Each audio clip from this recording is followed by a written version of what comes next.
The next series let's look at is the Rockets and Spurs, and obviously this is an interesting one, right? The Rockets with that D'Antoni offense, and then the Spurs with the system created by Popovich, and obviously the huge matchup here is Kawhi Leonard against He's a beast. and Kawhi Leonard. I think for all the talk of like Harden and Westbrook, he might be the best player in the NBA, or deserving of the MVP because his efficiency numbers are unreal. Huge. Popovich said the same thing. Just so you know, I mean he doesn't put up like the super elite stratosphere level flashy stats of like triple doubles and this and that, but when you look at the advanced analytics, his efficiency numbers clearly have him as at least a small notch above both Westbrook. What's and the series on that? The series price. All right, so we have the Spurs at minus 205 to win the series. Of course, they do have home court advantage, and then the Rockets at plus 180. And I don't know. I'll tell you what.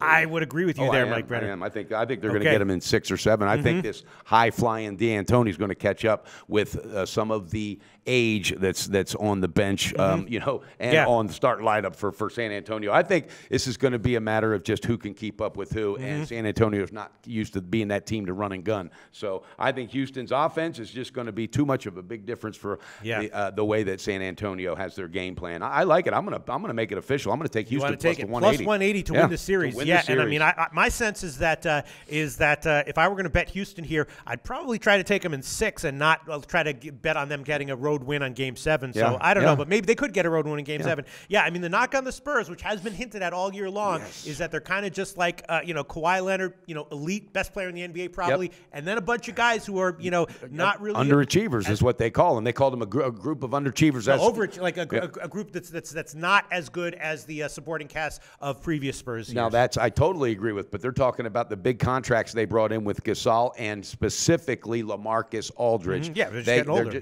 They're getting older, and they have not performed to what they thought they may. But Kawhi Leonard has just done a hell of a job putting that team on its back. And you know what? The Tony Parker and Ginobili, albeit they're getting old, but their experience at this level, in this stage, is huge. But I just think Harden is on a mission this year as well. And look out for Eric Gordon and also Ryan Anderson. They're not going to have anybody to defend Ryan Anderson.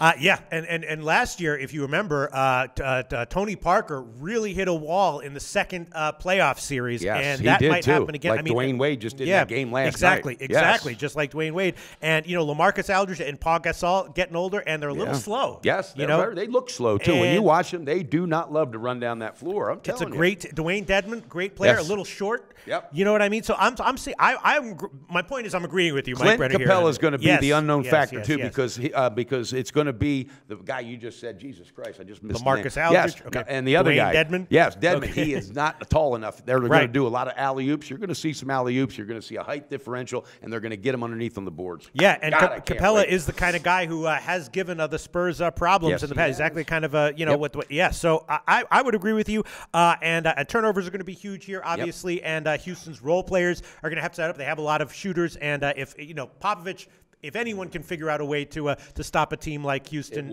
it will be Popovich. What are your thoughts on totals in this series, if you have any at all? Because you are totals low, Shaq. I really have to think about this and look into this a little bit more. I have no opinion. Because it's two contrasting teams, big time. I mean, from one style to the other. That is for sure.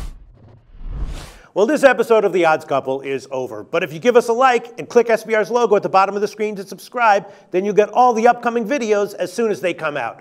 And don't forget to take advantage of our website. There's free picks, live betting lines, and sportsbook reviews and ratings guides, and a whole lot more. Check it out now.